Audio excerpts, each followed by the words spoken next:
ঘুমানোর আগে অনেক সময় অজু থাকে না, তখন কি আয়াতুল কুরসি পড়া যাবে? ঘরে অনেক কিছুতেই ছবি থাকে, যেমন বই, পত্রিকা, ম্যাগাজিন, সেক্ষেত্রে কি ওই রুমে নামাজ হবে? তাছাড়া বাচ্চাদের বিভিন্ন খেলনাও থাকে। ফজরের কতক্ষণ আগে তাহাজ্জুদ আদায় করা যাবে? ওযু করে রাস্তায় বের হলে অনেক সময় বেগানা মেয়ে সামনে পড়লে ইচ্ছার বাইরে নজর পড়ে যায়, সেক্ষেত্রে ওযু নষ্ট হবে কি?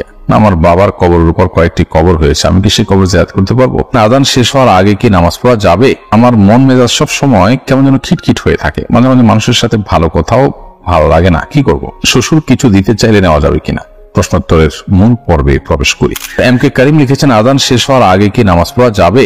আযান শেষ হওয়ার আগে আপনি নামাজ পড়তে পারেন, তবে আযান যখন শুরু হয়ে যায় তখন আযানের জবাব দেয়াতে মগ্ন হওয়া উচিত, যেন আযানের জবাব দিয়ে শেষ করে তারপর আপনি নামাজ পড়তে পারেন, সেটা বেশি উত্তম। তবে আযান চলাকালীন সময় যদি আপনি নামাজ শুরু করে দেন তাতে নামাজ হয়ে যাবে, কারণ আযানের জবাব দেওয়াটা ফরজ কিংবা ওয়াজিব নয়। জুবের আহমেদ আপনি লিখেছেন, আমার বাবার কবরের উপর কয়েকটি কবর হয়েছে, আমি কি সেই কবর জিয়ারত করতে পারবো? অবশ্যই আপনি করতে পারবেন। একই কবরে অনেক লোক দাফন হয়েছে, সবাই ধ্বংসাবশেষ সেখানে আছে বা সবাই লাশ সেখানে মাটি বা গণ্ডিত অবস্থায় আছে, কোনো অসুবিধা নেই, আপনি সেখানে জিয়ারত করবেন। আপনার বাবার কবরে একই কবরে যদি অন্যদেরকেও কবর দেওয়া হয়, তারপর আপনার বাবার যদি আপনার কবর সেখান থেকে তুলে নিয়ে আনা হয়, বরং ওখানে উপরে আরেকটা কবর দেওয়া হয়, যেমন ঢাকার অনেক কবরস্থানে আছে যে নির্দিষ্ট সময়ের পর সেখানে আরেকটা কবর দেওয়া হয় কবরের উপরে, তো এর কারণে আপনি সেখানে জিয়ারত করতে কোনো অসুবিধা নেই। ইয়াসিন আরাফাত লিখেছেন, মানসিক অসুস্থতা থেকে নিজেকে কিভাবে রক্ষা করা যায়? মানসিক অসুস্থতা থেকে রক্ষা পাওয়ার জন্য প্রথমত কোরআনকে সময় দেওয়া দরকার ডিপ্রেশন দূর করবার জন্য। সেই সাথে নবী সাল্লাল্লাহু আলাইহি ওয়াসাল্লাম যে দোয়াগুলো পড়তেন পেরেশানি মুক্ত হওয়ার জন্য, সেগুলো আমরা পাঠ করতে পারি। আল্লাহুম্মা ইন্নী আউযু বিকা মিনাল হাম্মি ওয়াল হাযান, আল্লাহ আপনার কাছে আমি চিন্তা, টেনশন, পেরেশানি থেকে মুক্তি চাই। নবী সাল্লাল্লাহু আলাইহি ওয়াসাল্লাম সুন্নাহ আলোকে, সুন্নাহর অনুসরণে সেই কাজটা করা উচিত। সেই সাথে মানসিক অসুস্থতা থেকে নিজেকে বাঁচাবার জন্য সাইকিয়াট্রিস্ট দেখানো যেতে পারে, দিনদার এবং আল্লাহ ভীরু মানুষদের সান্নিধ্যে যাওয়া যেতে পারে, এভাবে আরো বিভিন্ন পদক্ষেপের জন্য নেওয়া যেতে পারে। মোহাম্মদ আব্দুল্লাহ আপনি লিখেছেন, জান্নাতে যাওয়ার জন্য কিছু আমলি কথা বলুন। জান্নাতে যাওয়ার জন্য ঈমানকে শুদ্ধ করতে হবে, শিরক মুক্ত করতে হবে, তাওহীদকে মজবুত করতে হবে, পাঁচ ওয়াক্ত নামাজকে সর্বোচ্চ গুরুত্বের সাথে আদায় করতে হবে, এবং সেই সাথে বান্দার হক যতগুলো আছে, মানুষের অধিকার, অন্যান্য প্রাণীদের অধিকার, সেগুলো আদায় করতে হবে, সুন্দর আচরণ করতে হবে, হালাল উপার্জন করতে হবে। এই বিষয়গুলো মোটা দাগে জান্নাতে যাওয়ার জন্য সহায়ক। এর বাইরে বেশ কিছু আমল আছে যে আমলগুলোর বিনিময়ে নবী সাল্লাল্লাহু আলাইহি ওয়াসাল্লাম জান্নাতে প্রবেশ করবে মানুষ সেই কথা বলেছেন, তো সেরকম আমলগুলো খুঁজে খুঁজে খুঁটে খুঁটে আমল করা উচিত। এমনি রফিকুল ইসলাম আপনি লিখেছেন, সর্বোত্তম সর্বশ্রেষ্ঠ জিকির কোনটি? সর্বোত্তম এবং সর্বশ্রেষ্ঠ জিকির হলো লা ইলাহা ইল্লাল্লাহ। যদিও কোন কোন রিওয়ায়াতে আসছে যে কোরআনে কারীমকে সর্বোত্তম জিকির বলা হয়েছে, এবং আরো একাধিক বর্ণনাও রয়েছে। আরিফ হাসান লিখেছেন, শ্বশুর কিছু দিতে চাইলে নেওয়া যাবে কিনা? একটা হলো যে সামান্য গিফট, খুব সামান্য যদি কোনো গিফট দেয় তাহলে সেক্ষেত্রে সেটা নেওয়া যেতে পারে। যদি সামান্য গিফট না হয়ে যদি বিশেষ কিছু এমন কিছু দেওয়া হয় যেটা আসলে যৌতুকের পর্যায়ে পড়ে, খুব গুরুত্বপূর্ণ কিছু, খুব আপনার দামি কিছু, তাহলে সেক্ষেত্রে অবশ্যই আমাদেরকে খেয়াল রাখতে হবে যে আমরা সেরকম মূল্যবান কোনো কিছু যেটা যৌতুক হতে পারে, যদিও হাদিয়া, গিফট ইত্যাদি বলে দেওয়া হয়, কিন্তু যেহেতু মূল্যবান কিছু সাধারণত শ্বশুরবাড়ি থেকে দেওয়া হয় যে এটা যৌতুকের অংশ হিসেবে দেওয়া হয়, সেই কারণে সে বিষয়ে আমাদের সতর্ক থাকা উচিত এবং সাবধান থাকা উচিত। বন্যা মির্জা লিখেছেন, আমার মন মেজাজ সব সময় কেমন যেন খিটখিট হয়ে থাকে, মাঝে মাঝে মানুষের সাথে ভালো কথাও ভালো লাগে না, কি করব? আপনি কোনো ডাক্তার দেখাতে পারেন, সাইকিয়াট্রিস্ট দেখাতে পারেন, মানসিক কোনো ডাক্তার দেখাতে পারেন। সেই সাথে আপনার এই অবস্থা থেকে উত্তরণের জন্য যদি আপনার মনে হয় এটা হঠাৎ করে হয়েছে, আপনি রুকিয়া বা ঝাড়ফুঁক করাতে পারেন, কারণ অনেক সময় ব্ল্যাক ম্যাজিক অথবা দুষ্টজনের উপদ্রবের কারণেও কিন্তু মানুষের মধ্যে এই ধরনের সমস্যা তৈরি হবে, তাই সেই চেষ্টা আপনি করতে পারেন। কে ইসলাম সিরাজগঞ্জ এই আইডি থেকে আপনি লিখেছেন, ওযু করে রাস্তা বের হলে অনেক সময় বেগানা মেয়ে সামনে পড়লে ইচ্ছার বাইরে নজর পড়ে যায়, সেক্ষেত্রে ওযু নষ্ট হবে কি? দেখুন, ওযু করে বের হওয়ার পর কোনো গায়রে মাহরাম নারী নজরে পড়লে, নারীদের নজরে পুরুষ পড়লে তার কারণে ওযু ভঙ্গ হবে না, সাথে ওযু ভঙ্গের সম্পর্ক নেই। তবে এটা ঠিক যে ইচ্ছাকৃত যদি আপনি তাকিয়ে থাকেন এবং তার সৌন্দর্য অবলোকন করেন তাহলে আপনি গুনাহগার হবেন, এবং ওযু ভঙ্গ হওয়াটা তো কোনো দোষের না, সেক্ষেত্রে সেটা আপনি একটা দোষের কাজ করে ফেললেন। এই জন্য সে বিষয়ে আমাদের সাবধান থাকা উচিত। কোন কারণে চোখ পড়ে গেছে ইচ্ছার বাইরে, এর কারণে গুনাহ হবে না ইনশাআল্লাহ, এবং ওযুও ভাঙবে না। প্রীতি ইসলাম আপনি লিখেছেন, আমার পিরিয়ড থাকা অবস্থায় আগ্রহ হয়েছে, ওযু করতে বলেছেন হুজুর, এতে বিয়ে সম্পূর্ণ হলো? আমি স্বাক্ষর দিয়েছি। পিরিয়ড অবস্থায় আগ্রহ হতে কোনো অসুবিধা নেই, ওযু ও কোনো জরুরি ছিল না।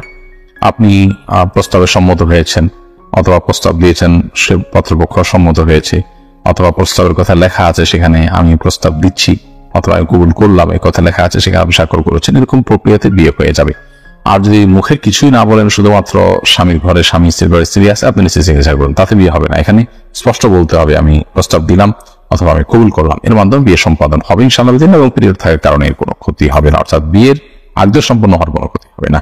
আতিক রহমান লিখেছেন, আমার মা আমাকে কথায় কথায় অভিশাপ দেয়, আমার বড় ভাইয়ের প্রবঞ্চনায় পড়ে, আমি সালাম দিলেও আমাকে গালি দেয়, অভিশাপ দেয়, আমি মানসিক ভেঙে পড়ছি, আমার করণীয় কি? দেখুন, মায়ের সাথে বিনয়ী থাকতে হবে এবং ভদ্রোচিত আচরণ করতে হবে, নরম থাকতে হবে। মা যদি কোনো অন্যায় করেন, তারপরও সেটাকে প্রতিবাদ করা, প্রতিরোধ করা বা অন্যদের সামনে যেরকম আমরা রিয়েক্ট করে থাকি, সেটি করার সুযোগ নেই। এজন্য এটা আমাদের মাথায় রাখতে হবে। মা যদি অন্যায়ভাবে আপনাকে অভিশাপ দেয়, কেউ তাকে ভুল বোঝায়, তাতে আপনার কোনো ক্ষতি হবে না। আল্লাহ সুবহানাহু ওয়া তাআলা কোরআন কারীমে পরিষ্কারভাবে জানিয়ে দিয়েছেন যে ওয়ালাউ আজ্জালুল্লাহু ইসতাআজারহুম বিল খাইরি লাকুদিয়াল আমর, যদি মানুষকে আল্লাহ তাআলা ভালোটা চাইলে যেরকম সাথে সাথে দিয়ে দেন, কেউ যদি বদদোয়া দেয়, খারাপ কিছু আল্লাহর কাছে চায়, এটা যদি সাথে সাথে দিয়ে দেন, তাহলে মানুষ শেষ হয়ে যেত। আল্লাহ চেষ্টা করেন না।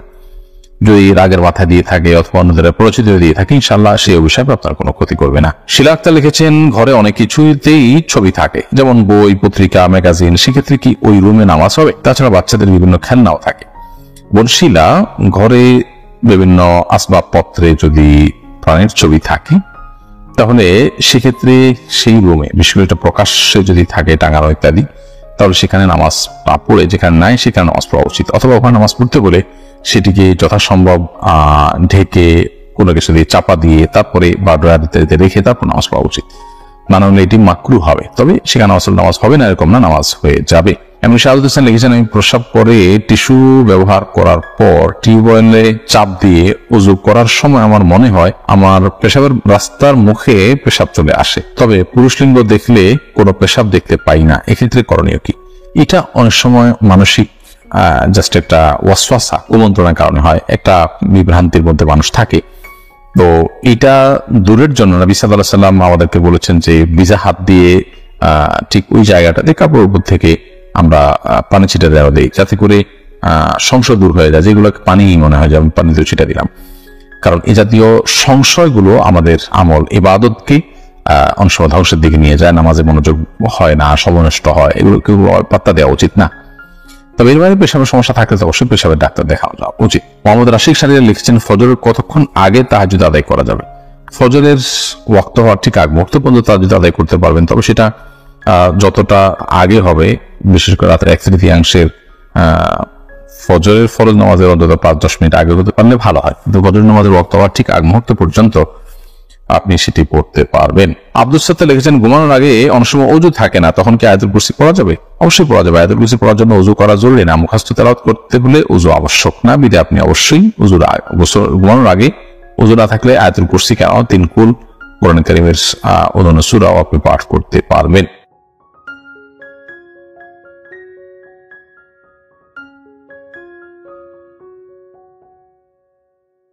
মহিলারা নামাজে সালাম ফিরিয়ে একটি ছোট্ট দোয়া 7 বার পড়লে সংসারের সকল প্রয়োজন আল্লাহ পূরণ করে দিবেন। মনে রাখবেন, আমাদের মা বোনরা যারা আছেন তারা অনেকেই কিন্তু সংসারের ভিতরে সুখ চান, শান্তি চান, এবং বিশেষ করে অনেক সময় স্বামীর অবস্থা খুব ভালো থাকে না, স্বামী দেখা যাচ্ছে অনেক কষ্ট করছে কিন্তু সংসারে কোনো উন্নতি করতে পারছে না, ডেভেলপ করতে পারছে না। এই জন্য মহিলারা বিশেষ করে যারা আছেন তারা কিন্তু ঘরের ভিতরে অনেক সময় পান, নামাজ পড়ার একটু সময় পান, নামাজের পরে একটু আমল করার সময় পান। যেহেতু পুরুষরা বাহিরে থাকে, সকালবেলা বের হয় আর অনেক রাত্রে চলে আসে, এবং বিশেষ করে অনেক কষ্ট তারা বাহিরে করে থাকেন। বিশেষ করে পুরুষরাও যদি পারেন এই আমলটি করবেন, 5 ওয়াক্ত নামাজ আপনাকে মাস্ট বি পড়তেই হবে। তবে নামাজ ছাড়া আপনি সংসারের ভিতরে কখনো কোশ্চিন কালেও আপনি কিন্তু সুখ এবং শান্তি আনতে পারবেন না। একটু বলেন তো, সুখের মালিক কে? হ্যাঁ, সুখের মালিক হচ্ছেন আল্লাহ। তো ওই আল্লাহকে আপনি অখুশি করে কখন আপনার সংসারে সুখ আনতে পারবেন না। একমাত্র কাজ হচ্ছে নামাজ পড়া। নামাজ 5 ওয়াক্ত নামাজের পরেই এই ছোট্ট দোয়াটি পড়তে হবে। দোয়াটি হচ্ছে, ইয়া কাদিয়াল হাজাত, ইয়া কাদিয়াল হাজাত। আপনি নামাজে সালাম ফিরানোর পরে, 5 ওয়াক্ত নামাজ আপনাকে পড়তে হবে, নামাজের পরে সালাম ফিরানোর পরে আপনি আল্লাহু আকবার পড়বেন একবার, আস্তাগফিরুল্লাহ 3 বার, এরপরে আপনি পড়বেন ইয়া কাদিয়াল হাজাত, ইয়া কাদিয়াল হাজাত, ইয়া কাদিয়াল হাজাত 7 বার পড়বেন।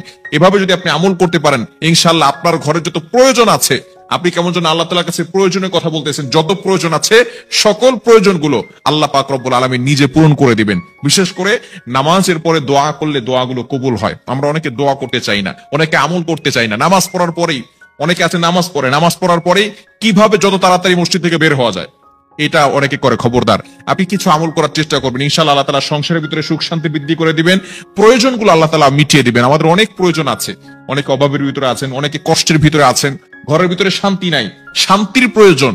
এই হাজত গুলোর জন্য আপনি আল্লাহর কাছে দোয়া করবেন, ইয়া কাদিয়াল হাজাত, ইয়া কাদিয়াল হাজাত। এখন যদি আপনি নামাজ না পড়েন, নামাজ না পড়ে যদি আমল করেন, তাহলে কিন্তু কাজ হবে না।